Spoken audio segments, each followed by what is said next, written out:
You're about to throw an in-person event. You're excited. You've got great ideas. You know people who would show up. So you create a landing page. You post about it on Instagram 3 times. You open ticket sales and then nothing. You get maybe 12 ticket sales out of the 500 people you invited, and you're sitting there thinking, why isn't this working? I have an audience. I have a good event. Why won't people buy? Here's what I've learned. Most creators are doing event marketing backwards. They think it's about a pretty landing page and hope people care enough to show up. But the micro creators who are actually crushing it right now in events, they're the one filling rooms, making real money. They're using a completely different playbook. And the best part, it works better when you're small. So in this video, I'm going to show you the 5 strategies they're using. And if you implement any of these, you're going to see a difference in your ticket sales immediately. Let's go. All right, strategy number 1.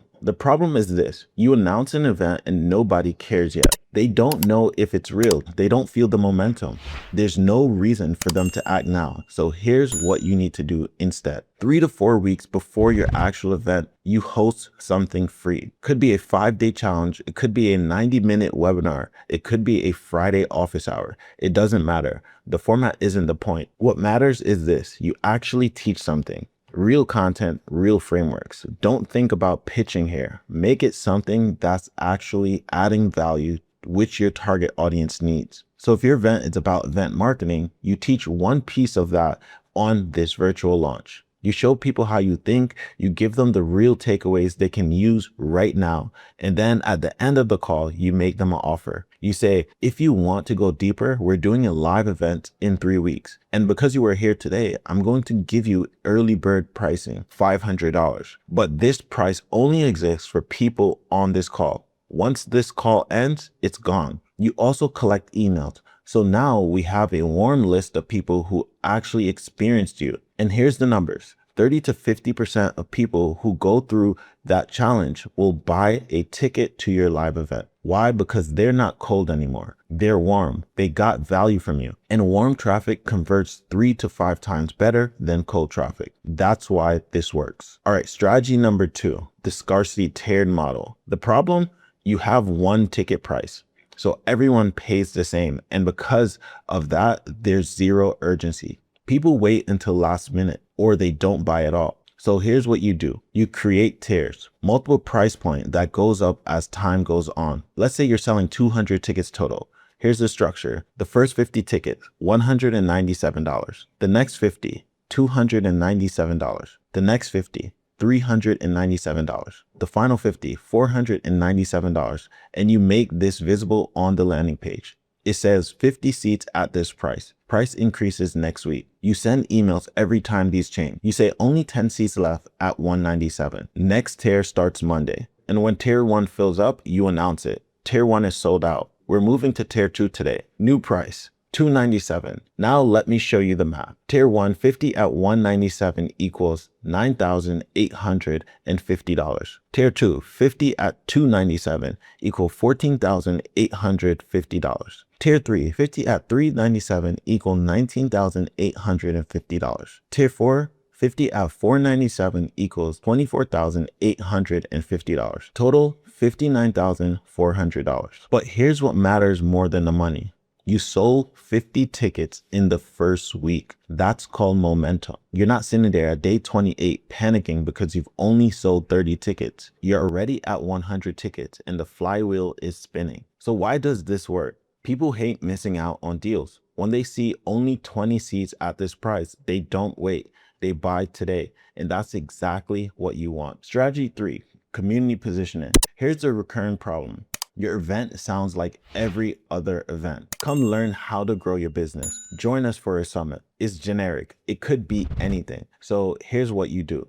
You don't position your event as a class or a conference. You position it as building a community around a specific niche. Don't say the event marketing conference. Say the direct connection event for creators doing in real life events. Now people know exactly who it's for, and they either know they belong in the room or they know they don't. There's no confusion. You lean into community in everything you write. No come learn from me. Instead say the only gathering where micro creators actually connect collaborate, and scale together. You show photos from past events, attendees meeting each other, not just me on stage, people building relationships, people in the hallways having real conversation, and you make it about them, not about you. You say, this is for creators who are trying to fill a room and don't know where to start. If that's you, you belong here. That's it. That's the positioning. And here's why this worked. People don't buy events. They buy belonging. They buy being a part of something. When you position your event as a community, a gathering of people like them, instead of a classroom taught by an expert,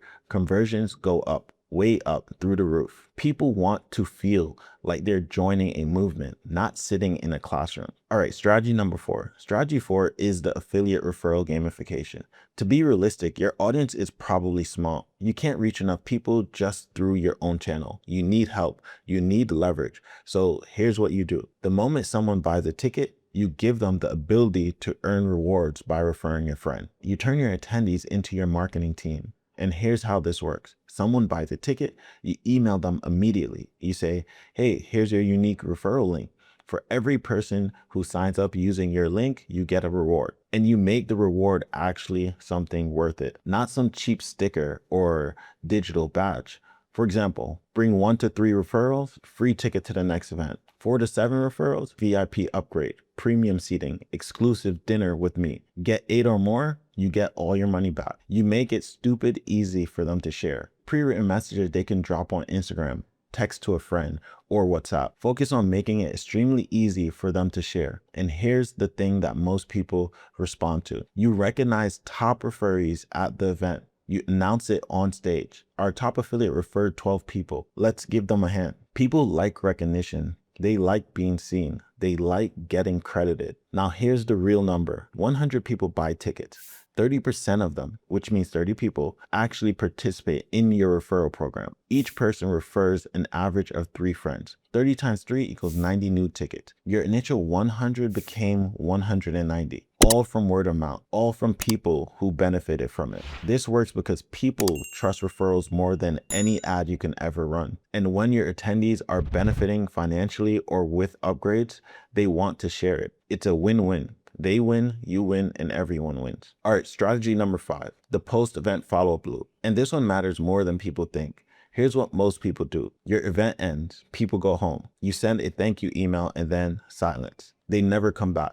They don't tell anyone about it. They don't buy from you again. And that's a massive missed opportunity because people are most bought in right after the event. That's when the energy is the highest. That's when they're thinking about you. That's when they'll say yes. So here's what you need to do. Build a 30 to 60 day email sequence that keeps them engaged and gets them committed to the next event. Day 1, gratitude email. Thank you for showing up. Here's what we learned together. Day 3, resource, recordings from the event, slides, the framework we taught. You remind them that this is what we went deep on. Day 7, social proof, a testimonial from someone who was there, a win they had, a transformation. Show that the event actually moved the needle. Day 14, pure value email. Teach something related to what we talked about. Prove that you're still delivering value. You're not done being useful just because the event ended. Day 30, this is when you announce the next event. You say, we're doing this again in 3 months. And because you were part of the last one, I'm giving you early bird prices,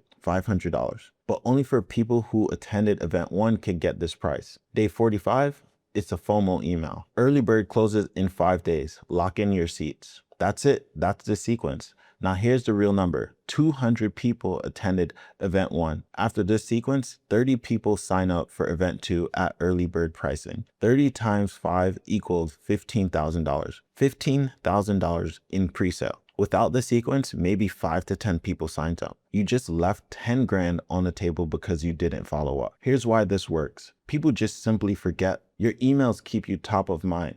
When you announce the next event, they're already thinking about you. They're warm, and warm audiences convert way higher than cold ones. All right, so here's what I want you to see. All 5 of these strategies do the same thing. They turn cold audiences into warm audiences. Virtual launch, cold people become warm. Scarcity tiered model creates urgency for people already interested. Community positioning attracts people who already wants to be there. Referrals, word of mouth, and the highest converting. Post-event follow-up keeps them warm for the next time. Cold traffic is hard. Warm traffic is easy. Most creators out here are trying to sell events to completely cold audiences. That's why they struggle. That's why they get 12 ticket sales instead of 200. If you implement even 2 of these strategies, you're going to see a difference immediately. 2 strategies. That's enough to shift things. And if you want to go deeper, if you want to build out a full event marketing system from pre-launch all the way through post-event monetization, I work with creators and event organizers to do exactly that. We map out the virtual funnel, the email sequence, the pricing strategy, the community positioning, everything. If you want to talk about building this out for your next event, there's going to be a link in the description. Click it and let's have a real conversation. And if you're sitting on an event you're trying to fill right now, or you're thinking about throwing one, subscribe. I break down event marketing strategies every single week. All right, if you found value from this video, you'll definitely find value from the next one where I show you how to sell out events in cities you've never been to. All right, I'll catch you in that video.